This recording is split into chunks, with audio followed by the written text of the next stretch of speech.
Olá a todos, o meu nome é Alexandre Rodrigues, sou o fundador deste canal e sou estudante do terceiro ano de Fisioterapia. Hoje vamos falar da anatomia do tronco cerebral. Antes de mais, não deixem de deixar o like, de subscrever e de ligar as notificações, porque assim que eu lançar um novo vídeo, vão ter acesso a todos os materiais que eu disponibilizar. E vamos para a vinheta.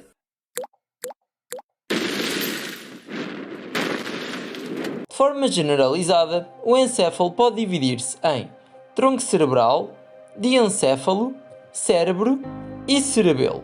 A estrutura que iremos falar hoje é o tronco cerebral. O tronco cerebral é de extrema importância para todos os vertebrados, incluindo o ser humano. Este é responsável pelo controle da frequência cardíaca, da frequência respiratória, da tensão arterial, dos reflexos de vômito, pela regulação de movimentos involuntários, também dá passagem às fibras do trato corticoespinhal que vão permitir o movimento dos músculos de forma voluntária, entre outras funções vitais. Um exemplo da importância do tronco cerebral é quando alguém fica em coma, ou seja, o cérebro fica disfuncional, mas o tronco cerebral mantém o indivíduo vivo, pois este permite regular todas as funções vitais do corpo humano. Aqui no modelo anatómico vamos agora perceber onde se localiza o tronco cerebral. Vamos remover a pele e encontramos os ossos do crânio. Isto não está obviamente completo, senão primeiro ainda encontrávamos alguns músculos, etc. Mas para perceberem que o encéfalo fica dentro do crânio e agora retiramos o crânio e conseguimos observar o encéfalo. O tronco cerebral é a parte mais inferior do encéfalo e é esta aqui agora azul. O tronco cerebral tem essencialmente três porções. A primeira porção, mais inferior, designa-se de bulbo raquidiano, ou em latim, medula oblongata. Se lerem em literatura inglesa, é esse o nome que vão encontrar. Acima do bulbo raquidiano, vão encontrar a ponte, ou protuberância anular. E a ponte vai fazer a ligação entre o bulbo raquidiano que viram aqui inferiormente e a estrutura acima, que se designa de mesencéfalo ou midbrain do inglês. E o mesencéfalo é esta estrutura que conseguem observar aqui a azul. Os principais componentes do tronco cerebral são os núcleos, que são os corpos celulares dos neurónios, as vias, que são basicamente os axónios dos neurónios que vão para várias partes do corpo humano, a formação reticular, que iremos falar noutra aula futura, que vai ser já na próxima, e os circuitos cerebelares, porque como podem ver, esta estrutura onde está aqui o ponteiro é o cerebelo e o tronco cerebral é aqui delimitado.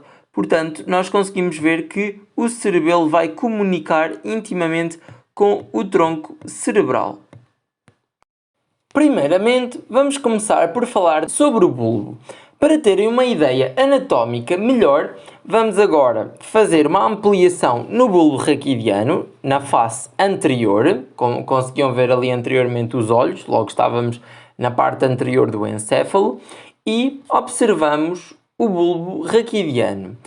Agora vou-vos mostrar uma imagem, mas para vocês perceberem melhor, a imagem que eu vos vou mostrar é esta vista que estamos aqui a ver. Agora que já compreendem a perspectiva em que estamos a ver esta imagem, vamos começar aqui por delimitar o bulbo raquidiano. Superiormente ele vai ser delimitado aqui e inferiormente vai ser delimitado aqui. Na face anterior do bulbo, que é esta que estamos a ver, existem duas estruturas muito importantes, as pirâmides e as olivas. São duas pirâmides e duas olivas, uma de cada lado. As olivas localizam-se posterolateralmente às pirâmides, ou seja, atrás e ao lado. Vamos começar agora por falar sobre as pirâmides. As pirâmides são, no fundo, constituídas pelos neurónios que constituem o trato corticoespinhal, ou seja, os neurónios que vêm do córtex motor e vão permitir o controle dos músculos esqueléticos. Qual é que é aqui uma coisa que provavelmente já ouviram falar? É que o lado direito do nosso cérebro controla os músculos do lado esquerdo do corpo, enquanto o lado esquerdo do cérebro controla os músculos do lado direito do corpo. Portanto, funciona ao contrário. E é agora que vamos perceber porque é que isto é assim. Então, As fibras vêm do córtex motor, elas vão descer pelo tronco cerebral, descem e vão chegar aqui às pirâmides. As pirâmides vão continuar a conduzir a informação, portanto, a parte que vem do lado, neste caso, direito, e a parte que vem do lado esquerdo. E o que é que vai acontecer aqui? Existe uma parte das pirâmides que se designa de decussação das pirâmides, onde existe um cruzamento das fibras. Ou seja, as fibras que vêm do lado direito do cérebro vão para o lado esquerdo, enquanto as fibras que vêm do lado esquerdo do cérebro vão para o lado direito.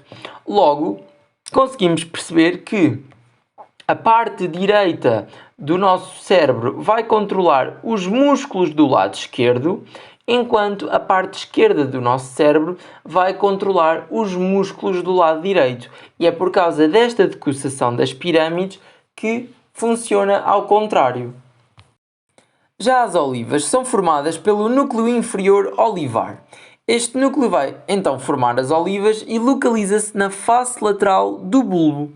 As células deste núcleo vão enviar fibras internamente que vão atravessar a linha média para entrarem no cerebelo, que é esta estrutura que conseguem aqui observar, que é muito importante pelo movimento voluntário, pelo equilíbrio, entre outras funções que vamos ver noutro vídeo mais à frente.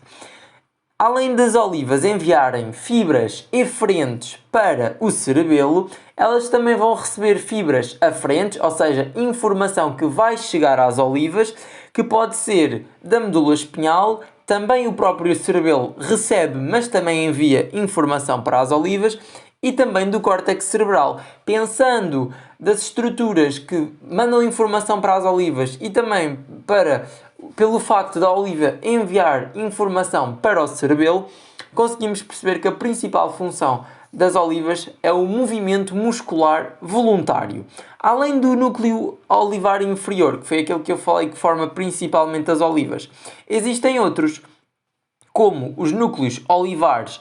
Aqui temos o dorsal e aqui vamos ter o acessório interno. Isto é um corte transversal do bulbo raquidiano, a este nível. Portanto, aqui temos o bulbo e só aqui é que já é a ponte, que é aquele que fica acima. E na verdade estamos a ver aqui a parte mais inferior do bulbo cortada transversalmente. E temos aqui o núcleo olivar dorsal e o núcleo olivar acessório interno. Ainda neste nível do bulbo raquidiano encontra-se um núcleo, o núcleo ambíguo, que é este aqui. Ele consiste, no fundo, em neurónios motores grandes que se situam profundamente na formação reticular, que já vamos ver mais à frente o que é. As fibras emergentes deste núcleo vão reunir-se com de outros nervos cranianos, como do glossofaríngeo, do vago e também da parte craniana do nervo espinhal, e vão ser distribuídos para o movimento esquelético voluntário, portanto, núcleo ambíguo associado à motricidade voluntária. Agora que estivemos a ver a face anterior do bulbo raquidiano, vamos estudar a face posterior do bulbo raquidiano. Na aplicação aqui da anatomia não estão todos os detalhes, mas é só para vocês perceberem onde é que se localiza a imagem que eu vou agora mostrar. Na face posterior do bulbo, que é este que conseguem aqui observar, encontra-se aqui o sulco mediano posterior. E este sulco vai separar duas protuberâncias aqui mais posteriores que se designam de fascículo grácil ou tubérculo grácil. É indiferente a nomenclatura, que é basicamente esta protuberância aqui que conseguimos observar, uma do lado direito e outra do lado esquerdo. Agora, lateralmente ao fascículo grácil ou ao tubérculo grácil, encontra-se outra elongação um pouco mais espessa que se designa de tubérculo cuneiforme ou fascículo cuneiforme, que é este que conseguem aqui observar, que fica lateralmente ao fascículo grácil. Só para terem uma melhor noção da imagem que eu vos vou mostrar já de seguida, o que vamos ver na imagem é esta vista que vai ser anterior e superior do bulbo, aqui num corte transversal.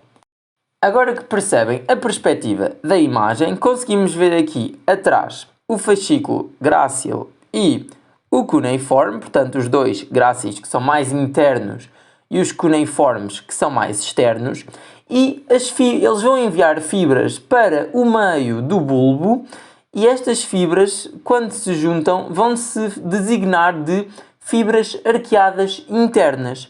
As fibras arqueadas internas, por sua vez, vão formar o lemnisco interno. O lemnisco interno vai formar um trato plano em cada lado da linha mediana, portanto, como se dividíssemos aqui o bulbo ao meio, e estas fibras vão, no fundo, decussar. Os fascículos grácil e cuneiforme transportam informação sensitiva, por exemplo, quando nos tocam na pele e sentimos alguma vibração, sentimos 2 pontos quando nos tocam em 2 zonas da mão, por exemplo. E estas são as suas principais funções. E o lemnisco interno, tal como as pirâmides, também decussa. Ou seja, as fibras que vêm do lado esquerdo vão decussar para o lado direito. E as fibras que vêm do lado direito vão decussar para o lado esquerdo. Logo, a informação sensitiva também vai ser, porque esta informação que está aqui no bulbo vai subir até ao núcleo posterolateral do tálamo, que é um núcleo que vai receber informação sensitiva vinda do lemnisco interno, e só depois desse núcleo é que a informação chega ao nosso cérebro no córtex somatosensorial. Mas como a informação sensitiva decussou ao nível do lemnisco interno, a informação que chega ao córtex somatosensorial do lado esquerdo vem, por exemplo, da mão direita, e a informação sensorial que chega ao córtex somatosensorial direito vem, por exemplo, da mão esquerda, porque houve uma decussação e um cruzamento das fibras que transportam a informação sensitiva. O bulbo raquidiano possui ainda os núcleos de nervos cranianos, nomeadamente do nervo glossofaríngeo, do nervo vago, do nervo acessório, do nervo hipoglosso e ainda a parte espinhal do nervo trigêmeo. Conseguimos observar aqui alguns destes, nomeadamente nestas imagens conseguimos perceber aqui o núcleo da parte espinhal do nervo trigêmeo, conseguimos encontrar aqui também o núcleo do nervo acessório, o núcleo do nervo hipoglosso, ainda que não estão todos contemplados aqueles que eu falei anteriormente. O último núcleo que vamos agora falar, que é muito importante ao nível do bulbo, é o núcleo do trato solitário. O núcleo do trato solitário forma aqui uma coluna extensa ao longo do bulbo raquidiano. Podemos ver agora num corte transversal e ele encontra-se aqui. Portanto, ele vai correr esta parte toda a partir do momento que ele se encontra, que é o que conseguimos ver nesta imagem. O núcleo do trato solitário ele é fundamental por diversas funções. Ele é muito importante para o paladar, sendo que as células responsáveis pela informação do paladar localizam-se um pouco mais acima, enquanto as células que são responsáveis por funções cardiorrespiratórias, como regulação da frequência respiratória, tensão arterial, entre outras funções cardiorrespiratórias, localizam-se mais inferiormente no bulbo. Voltando agora a olhar para o modelo anatómico, sabemos que acima do bulbo raquidiano, que é esta estrutura que já estudámos bastante bem, temos a ponte, que é logo a que fica acima. E agora vamos falar da anatomia da ponte. A próxima imagem da ponte que vamos ver é nesta perspectiva. Conseguimos aqui observar o lado esquerdo da ponte e o lado direito da ponte. Agora, nesta imagem, vamos começar por delimitar a ponte para ficar bem esclarecido. A ponte é esta estrutura que eu estou a delimitar, que vocês viram anteriormente na aplicação de anatomia, e no fundo ela é muito importante porque é nela que se localizam, por exemplo, os centros do sono e os centros respiratórios. Portanto, ela vai ter funções que envolvem sono e respiração. Na face anterolateral da ponte encontra-se a emergência do nervo trigêmeo. Aqui esta que eu estou a circundar é a raiz sensitiva do nervo trigêmeo, igualzinha a esta, porque existem dois nervos, portanto um que sai do lado direito e outro que sai do lado esquerdo, e temos a raiz motora, que também vai ser esta raiz motora que conseguimos aqui observar. Além do nervo trigêmeo, mais abaixo e também lateralmente, encontramos outros nervos. Aqui junto entre a ponte e o bulbo, mas pertencente à ponte, vamos ter as raízes do nervo facial, que são estas em que eu estou a apontar com as setas, e mais abaixo do nervo facial vamos ter as raízes do nervo vestíbulo-coclear, que vai ser basicamente muito importante pela audição e também pelo equilíbrio. Além destas raízes, mais na face anterior e não tanto lateralmente, vamos ter ainda um nervo muito importante pela abdução do olho, que é o nervo abducente. Agora que estivemos a observar a face anterior da ponte, vamos observar a face posterior da ponte. Eu já removi um hemicerebelo, mas percebemos que do outro lado, portanto do lado esquerdo, ainda temos aqui o cerebelo. Logo, a ponte fica à frente do cerebelo. É importante compreender isso. Aqui atrás da ponte passa uma estrutura muito importante, que na verdade é o aqueduto cerebral, que é por onde vai passar o líquido cefalorraquidiano, aquele líquido que eu já vos expliquei para que é que ele servia na primeira aula que está presente no nosso canal, e este vai comunicar com o quarto ventrículo, que também acaba por ter a mesma função, dando passagem ao líquido cefalorraquidiano. E agora que conseguem ver esta imagem na aplicação, vamos perceber através de uma imagem mais detalhada como é que é a parte posterior da ponte. Agora na imagem conseguimos observar a face posterior da ponte. A primeira estrutura que vamos falar é sobre o pedículo cerebelar médio, que é esta estrutura aqui. Temos uma de cada lado e basicamente faz a conexão entre a ponte e o cerebelo, porque como se lembram, o cerebelo fica imediatamente atrás da ponte. Mais medialmente na ponte, conseguimos observar estas estruturas todas. Vamos começar por falar do sulco mediano, que é este sulco que passa bem no centro da face posterior da ponte. De cada lado do sulco mediano vamos ter as eminências mediais ou eminências internas, que é esta parte toda aqui que conseguimos observar. Ainda vamos ter outro sulco lateralmente às eminências internas, que é este sulco aqui que conseguem observar, que se designa de sulco limitans. Este sulco vai, no fundo, separar as eminências mediais desta área que está aqui mais externa, que se designa de área vestibular. A área vestibular, por sua vez, é formada pelos núcleos vestibulares, e daí percebermos que a ponte também vai ter uma importância para o equilíbrio do ser humano. As eminências mediais também vão acabar por se expandir e dão origem aos colículos faciais. Colículo significa algo arredondado e conseguimos aqui observar os colículos faciais que têm fibras do nervo facial. Agora nesta secção transversa, que está aqui onde foi cortada, portanto mesmo entre a transição do bulbo para a ponte, conseguimos observar um fascículo muito importante, que se designa de fascículo longitudinal interno. Este é muito importante porque vai ser ele que vai conectar os núcleos vestibulares com os núcleos cocleares. E estes núcleos vão ser muito importantes porque vão controlar os movimentos extraoculares, ou seja, aqueles que permitem nós olharmos para a direita, para a esquerda, para baixo, para cima, portanto, o movimento do olho. Agora, para finalizar, vamos observar cortes transversais da ponte. Este aqui foi feito ao nível dos colículos faciais, conseguimos ver aqui os colículos, mas para se lembrarem melhor, os colículos nesta visão, eles apresentam-se aqui, são estruturas arredondadas, portanto o corte, isto é uma vista posterior, mas o corte foi feito neste nível. Aqui temos a parte anterior da ponte e aqui vamos ter a parte posterior da ponte. A primeira estrutura que vamos falar é o corpo trapezoide. O corpo trapezoide é constituído por fibras que vão derivar dos núcleos coclear, que é muito importante pela audição, e do núcleo do corpo trapezoide.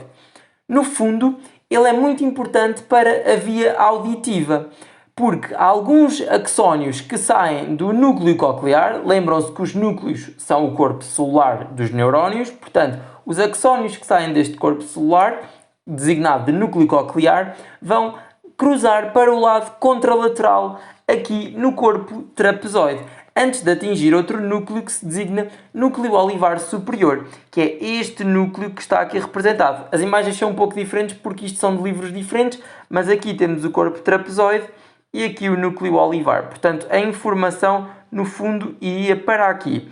E pensa-se que esta decussação no corpo trapezoide permite, no fundo, os seres humanos localizarem espacialmente de onde é que vem o estímulo sonoro. Ou seja, saber, por exemplo, se o som veio do lado direito, do lado esquerdo, de trás, da frente.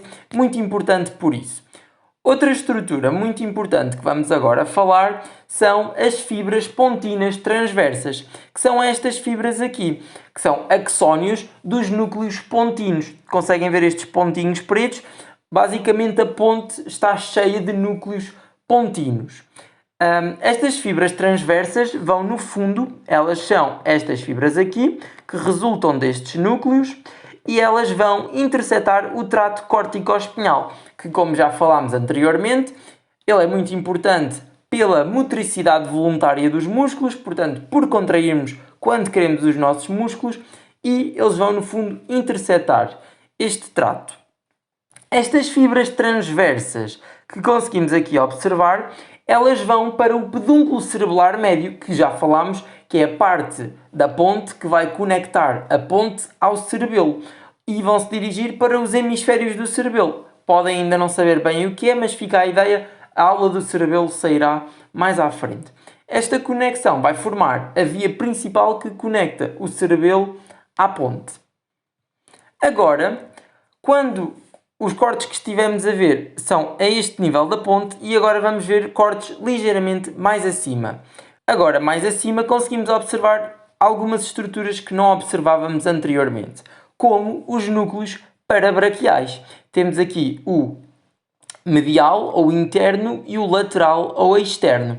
O núcleo parabraquial medial, ele basicamente retransmite informações da área gustativa do núcleo solitário, como se lembram, localizava-se no bulbo, muito importante pelo paladar, e manda esta informação depois para o tálamo, que é uma estrutura que vamos falar no próximo vídeo. Já o núcleo parabraquial lateral, ele vai receber informação também do trato solitário e transmite os seus sinais para o hipotálamo e também para o núcleo parabraquial medial. Agora que já estudamos o bulbo raquidiano, aqui a azul, e agora a azul, a ponte, falta estudar a terceira parte do tronco cerebral, que é o mesencéfalo, que é esta estrutura que conseguem ver a azul. O mesencéfalo tem cerca de 2 cm de comprimento e ele vai conectar a ponte e o cerebelo com o prosencéfalo. O mesencéfalo vai ser atravessado transversalmente pelo aqueduto cerebral ou aqueduto de Sylvius, que é este aqueduto que nós conseguimos aqui observar a azul, que vai atravessar o mesencéfalo aqui internamente, que não conseguimos observar. Na face posterior localizam-se os colículos, ou também se podem designar de tubérculos quadrigémeos. Os colículos, como eu já vos disse, tais como os colículos faciais que estudamos na ponte, os colículos são estruturas arredondadas. Temos 2 colículos superiores na face posterior do mesencéfalo, isto é uma vista de trás, e temos 2 colículos inferiores na face posterior também do mesencéfalo. Os colículos superiores são essencialmente responsáveis por reflexos visuais. Por exemplo, quando há algum estímulo visual que nos faz rodar a cabeça de forma automática. Já os colículos inferiores vão ser muito importantes pelos reflexos auditivos, ou seja, colículos inferiores responsáveis por audição, colículos superiores importantes pelos reflexos visuais. Agora isolei apenas o mesencéfalo de todas as outras estruturas. A imagem que eu vos vou mostrar já de seguida vai ser, no fundo, esta parte do mesencéfalo e vai ser vista de anterior para posterior. Portanto, aqui temos a parte anterior do mesencéfalo e aqui vamos ter a parte posterior. E a imagem que eu vos vou mostrar vai ser vista desta forma. O mesencéfalo pode dividir-se em 2 grandes partes. Posteriormente ao aqueduto cerebral, que é este buraco que encontram aqui, por onde passa o líquido cefalorraquidiano, designa-se de teto. Anteriormente ao teto, designa-se de pedúnculo cerebral. O pedúnculo cerebral pode dividir-se ainda em tegmento e em pilares do cérebro. O tegmento é esta parte toda que estou aqui a desenhar. E o tegmento constitui estas estruturas todas que conseguimos ver. A matéria cinzenta que localiza-se à volta do aqueduto cerebral, aqui os núcleos trocleares, que são onde se encontram os corpos celulares do nervo troclear, que já vamos ver mais à frente. Encontra-se também a substância nigra, entre todas as outras estruturas que vamos falar mais à frente.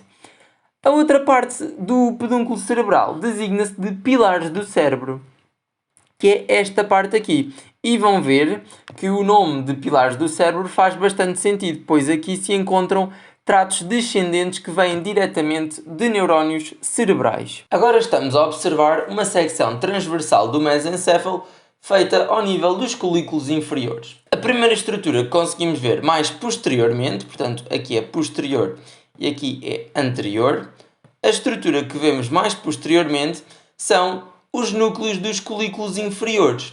Como se lembram, os colículos inferiores são muito importantes pelos reflexos auditivos. Já anteriormente aos colículos inferiores encontramos o aqueduto cerebral. No fundo, o aqueduto cerebral é por onde vai passar o líquido cefalorraquidiano. Anteriormente ao aqueduto cerebral encontramos estes dois núcleos. Núcleo significa onde está o corpo celular dos neurónios e, no fundo, vai ser onde se encontra o núcleo troclear. O núcleo troclear constitui, assim, o corpo celular depois do nervo troclear, que vai ser muito importante pela motricidade extraocular, ou seja, pelos movimentos do olho.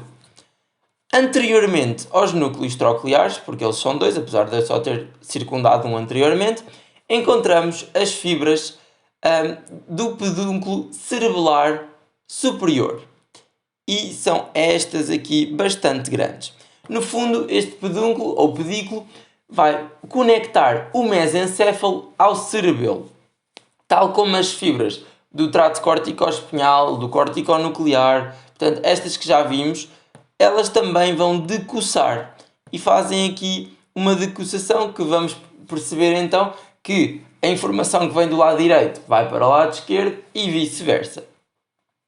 Anteriormente e lateralmente às fibras do pedúnculo cerebelar superior, encontramos a substância nigra, que é esta parte aqui que conseguem ver, que tal como o nome indica, ela é negra, é mais escura. E porquê que ela é mais escura e do que é que ela é feita? Então, a substância nigra é composta por neurónios motores. Estes neurónios, que são multipolares, de tamanhos relativamente médios, eles possuem granulações de melanina. E como sabem, melanina é aquilo que dá uma cor mais escura, por exemplo, à pele. E tal como dá uma cor mais escura à pele, também dá cor mais escura a estes neurónios motores. Daí o seu nome de substância nigra. Traduzido, é como se fosse substância negra, preta. A substância nigra tem como principais funções o tónus muscular e esta está conectada ao córtex cerebral, à medula espinhal, ao hipotálamo e aos núcleos da base. Já vamos ver estas estruturas todas em vídeos futuros. Muito importante aqui em casos clínicos é que quando a substância nigra fica afetada, esta vai ser o grande hallmark da doença de Parkinson. Anteriormente à substância nigra, vamos encontrar os pilares cerebrais, que são estas estruturas bastante grandes, mais anteriores ao nível do mesencéfalo. Os pilares cerebrais contêm tratos descendentes muito importantes e estão separados do tegumento pela substância nigra. Existem as fibras corticoespinhais e corticonucleares, que são estas que conseguimos aqui observar. As fibras frontopontinas vão ocupar também aqui a porção mais interna dos pilares cerebrais e na porção mais externa ou lateral dos pilares cerebrais também vamos ter aqui as fibras temporopontinas. Estes tratos descendentes vão, no fundo, conectar o córtex cerebral às colunas anteriores da matéria cinzenta da medula espinhal, também aos nervos cranianos, à ponte e ainda ao cerebelo. Entre os dois pilares cerebrais encontramos um espaço, portanto como se fosse um buraco, e este espaço designa-se de fossa interpeduncular, que é esta fossa que eu estou aqui a desenhar, que fica entre um pilar cerebral e o outro. Para finalizar o estudo do mesencéfalo e também do tronco cerebral, vamos agora observar estes dois cortes transversais. O de cima é exatamente igual àquilo que estávamos a ver anteriormente, é ao mesmo nível, portanto ao nível dos colículos inferiores, mas é mais esquematizado, pelo que conseguimos observar mais estruturas, como os núcleos mesencefálicos, que vão ser muito importantes, uma vez que eles vão receber impulsos proprioceptivos dos músculos da mastigação e contêm também corpos de neurónios pseudo-unipolares, que são sensitivos. E este núcleo mesencefálico é do nervo trigêmeo. Conseguimos observar também o lemnisco lateral, o lemnisco trigeminal e o lemnisco espinhal. E ainda o lemnisco interno. Estes lemniscos, no fundo, acabam por trazer informação sensitiva. Começando pelo lemnisco lateral, ele é muito importante porque ele pertence à via auditiva e é composto por fibras que vão fazer depois sinapse nos colículos inferiores, que, como se lembram, também fazem parte da via auditiva. O lemnisco trigeminal vai ser muito importante para trazer informação sensitiva da face, da cavidade nasal, das mucosas da face, como por exemplo da boca, até ao cérebro, para interpretarmos que alguém está, por exemplo, a tocar na face. Já o lemnisco espinhal vai trazer informação para o cérebro proveniente da pele acerca da temperatura e da dor. O lemnisco interno, como já vimos, ele vai ter feixes de fibras sensitivas que vão até ao tálamo, que é a estrutura que vamos falar no próximo vídeo, e estes impulsos vêm daqueles fascículos que falámos do bulbo, como os fascículos cuneiforme e o grácil, que se lembram, portanto, muito importantes aqui para a propriocepção, a sensibilidade vibratória, e são essas as principais funções. Observando o corte transversal ao nível do colículo superior, basicamente são as mesmas estruturas que conseguimos observar, só que elas vão ascendendo, porque isto são cortes transversais, temos de pensar que isto é uma coluna, mas conseguimos observar uma estrutura que não se encontra tão inferiormente no mesencéfalo, que são os núcleos rubros, que são estas bolas aqui representadas a cor de rosa.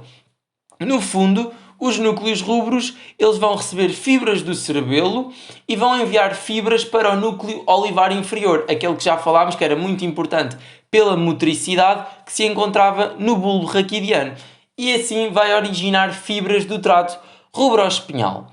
Este núcleo designa-se de rubro porque tem uma tonalidade avermelhada quando visto em espécimes, ou seja, em cadáveres, devido à sua vasculatura e à presença de pigmentos de ferro. O ferro dá uma cor avermelhada que se situam no citoplasma de muitos neurónios dos núcleos rubros.